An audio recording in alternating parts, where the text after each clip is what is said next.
देखेंगे वो है माध्वाचार्य संप्रदाय। तो इससे पहले हमने देखा था निम्बार्काचार्य संप्रदाय। तो निम्बार्काचार्य को एक अन्य और नाम से भी जाना जाता है जिसका नाम है सनकादि। तो सनकादि किसको कहते हैं?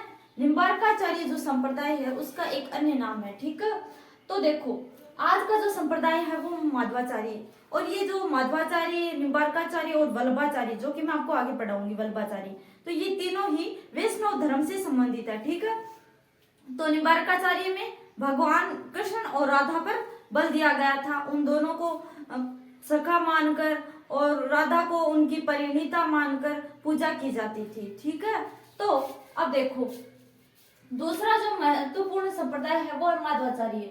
इसका जो अन्य नाम है वो है पूर्णप्रज्ञ।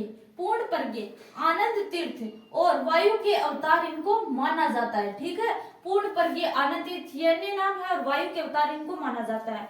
और ये भी वही तेलुगु मूल के ब्राह्मण थे। जिस प्रकार से निम्बार्काचार्य वो तेलुगु मूल के ब्राह्मण माने जाते थे, उसी प्रकार से ये भी है वो तेलुगु मूल के ब्राह्मण थे।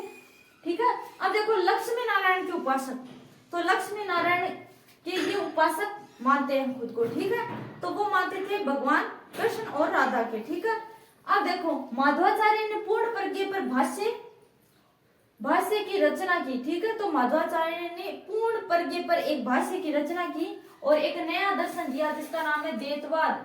तो द्वैतवाद दर्शन का प्रतिपादन किसने किया? तो माध्वाचार्य ने। और पूछ रहे कि जो भेदा भेद या फिर देता द्वैतवाद है, भेदा भेद अथवा देता द्वैतवाद का किसने किया था? निम्बार्काचार्य जी ने।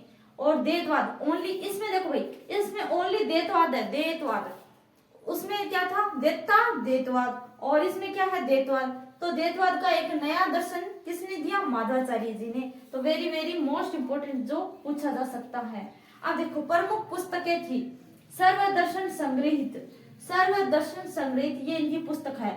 अब देखो भगवान विष्णु बोल दो, कृष्ण बोल दो, कुछ भी बोल दो, लक्ष्मी नारायण बोल दो, ये क्या है? वैष्णव धर्म से संबंधित है। ठीक है, तो ये वैष्णव धर्मावलंबी है। अब देखो माध्वाचार्य द्वारा ब्रह्म संप्रदाय की स्थापना की गई थी। ब्रह्म संप्रदाय की स्थापना की किसने?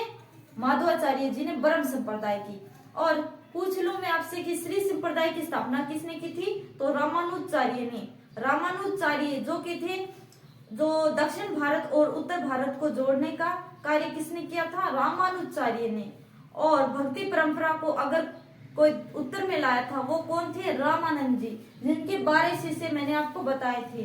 अब देखो इस संप्रदाय का जो सर्वाधिक प्रसार है, इस संप्रदाय का सर्वाधिक प्रसार किया गया था गौड़ स्वामी द्वारा, इसीलिए इस कारण इस संप्रदाय को गौड़ीय संप्रदाय भी कहा जाने लगा।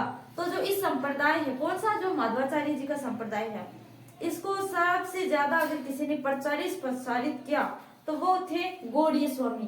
तो इसीलिए इस संप्रदाय को गौड़ीय संप्रदाय के नाम से भी जाना जाता है। ठीक है, ये इसी का नाम है। अब देखो गौड़ीय संप्रदाय का नवीनतम रूप किसने दिया? गौड़ीय संप्रदाय का नवीनतम रूप दिया था महाप्रभु चैतन्य ने।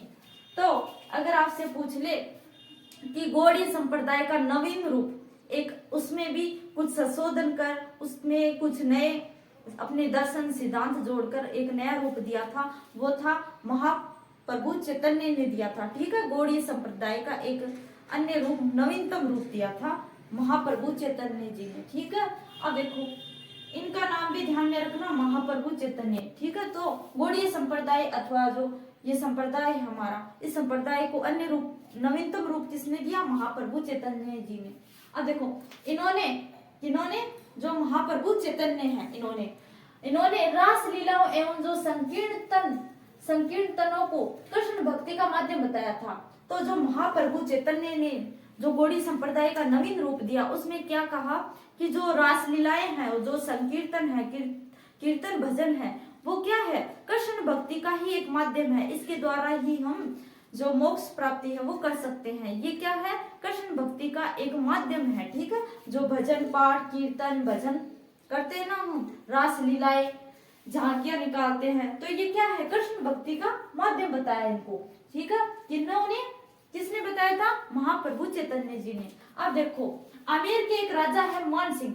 आमेर के राजा मान सिंह ने इस संप्रदाय को से प्रभावित होकर वृंदावन में गोविंद देव जी का मंदिर बनवाया था। ठीक है, तो आमेर यानी कछुआ वंश का राजा आमेर, कछुआ वंश का नरेश मानसिंह ने जो कृष्ण भक्ति है इससे प्रभावित होकर वृंदावन में, कहाँ पे, वृंदावन में है वो गोविंद देव जी का मंदिर बनवाया था। गोविंद देव जी यानी भगवान कृष्ण का मंदिर बनाया, कहाँ पे, वृंदावन में। किसने, मान सिंह ने।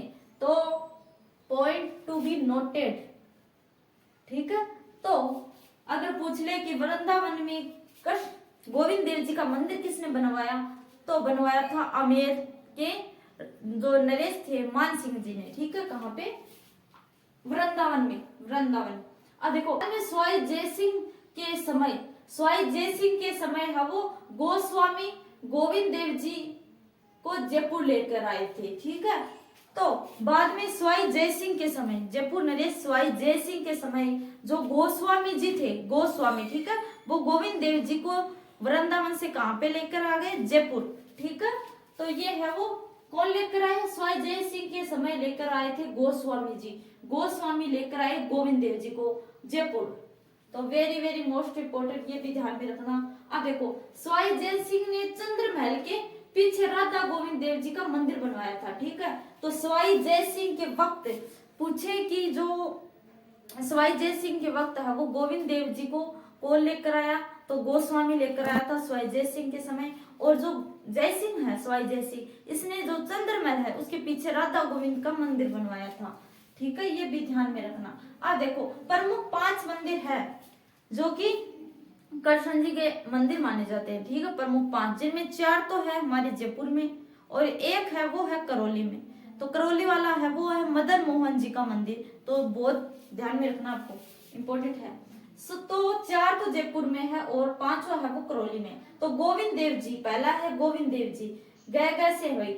दूसरा है गोपीनाथ जी, ये भी जयपुर में है। और राधा गोविंद जी और राधा वल्लभ जी, ये चारों ही है वो जयपुर में है। लेकिन मदन मोहन जी का जो मंदिर है वो है करौली में। तो आपसे पूछ ले कि राधा गोविंद गोविंद देव जी, राधा वल्लभ जी कहाँ का मंदिर कहाँ पे है, तो ये चारों तो है गोपीनाथ जी का, गोविंद जी का, राधा गोविंद और राधा वल्लभ। तो ये 4 है जयपुर में और एक मदन मोहन जी वाला है करौली में, वो ध्यान में रखना।